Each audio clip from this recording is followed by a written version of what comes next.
All right, Andy, Backbone Adventures, going to talk to you about Can-Am Maverick X3 motor swap. There's no fail-safe on these, so if you run out of coolant, run it too hot, motor's going to blow up. Tip it over, all the oil leaks out, motor's going to blow up.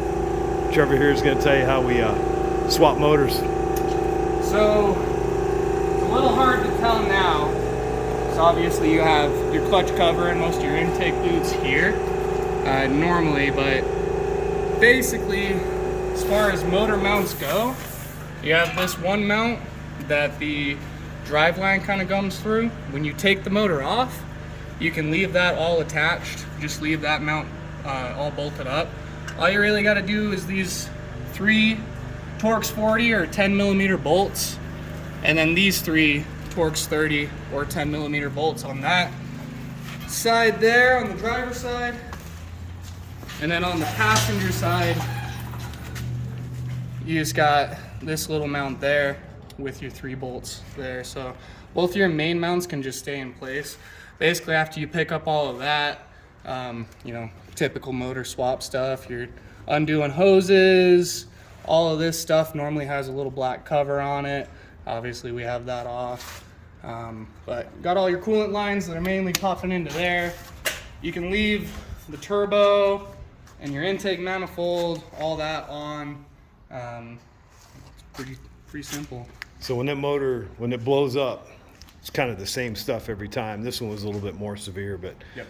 You say you're losing, you know, some electrical stuff is melting, and yeah. What are you seeing? It's a new block that we're putting in, but then there's a whole bunch of other parts we're having to put in as well when something melts down like that. So with the last couple that have melted, the things that have been going is your crankshaft position sensor wire. Since that normally just kind of routes up here, right over the case for the stator, it's been kind of melting there, and if that wire gets melted, then obviously you don't have crank position. It's melting. Luckily, when you get a new block from Can-Am, it does come with the knock sensor. This wire obviously stretches all the way across like that and kind of plugs in back here. So that gets melted there. Normally we'll always take out your oil pressure sensor, but luckily this one was not the case with that. We'll definitely end up melting the intake manifold. It's from what I've seen, this center runner here seems to be the one that gets the hottest, I would assume, because that's in between that stroke. But that one always seems to be getting melted. This guy melts. Every single one of your ignition coils melts. I popped one of the valve covers off if you were to rebuild it, which I would not recommend. All the timing guides, all the timing chain guides, all the tensioners are all melted as well. So almost all the sensors on this guy, it was really, really bad.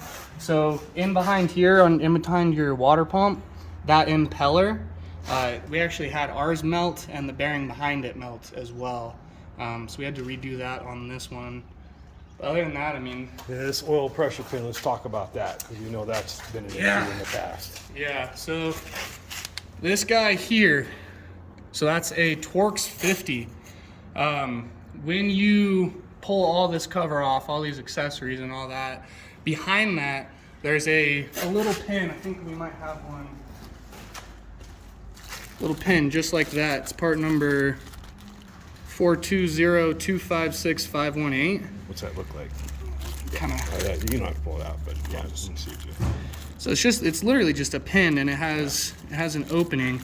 You stick the closed end inside of that little cylinder hole there, and then there's a spring that just kind of fits right in there. Right. And then you tighten down that Torx 50. But that controls all of the oil pressure. Right.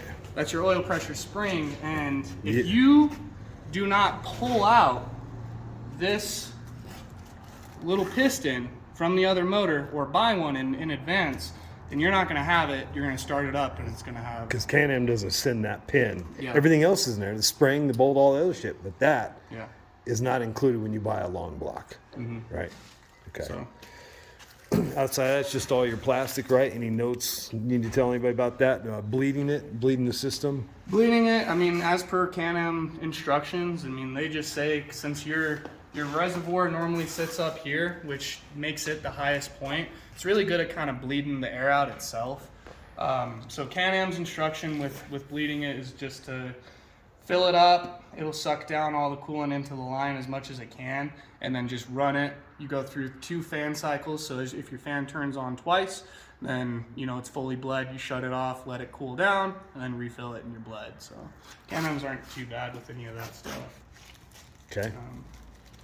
Not too bad though. That about it? That's about it, yeah. And then just slap all the plastic back on. And you just pull this out with a cherry picker. You don't have to move the transmission at all. No, like I showed you in the beginning of the video, the only thing that I really take off are those mounts, and it just kind of plops on out. You can keep it as one whole assembly, and it all comes out together. All right. Good deal. Okay. Thanks. Andy.